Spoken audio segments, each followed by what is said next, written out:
think you've gone too far for forgiveness. This verse says otherwise. قال عذابي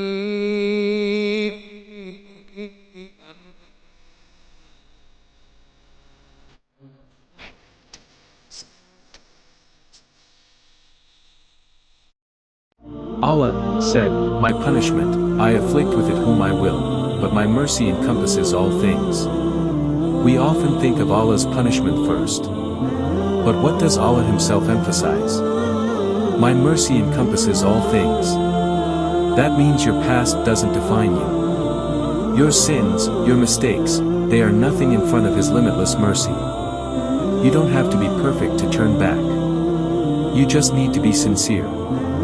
He is Ar-Rahman, the most merciful, and His door is never closed. Don't let shame keep you from making dua. Don't let guilt stop you from seeking forgiveness. You are not too far gone. You are exactly who Allah's mercy was meant for. Comment, Ya Rahman, forgive me, to make a silent dua. Share this with someone who thinks it's too late. Follow for more verses of mercy and hope.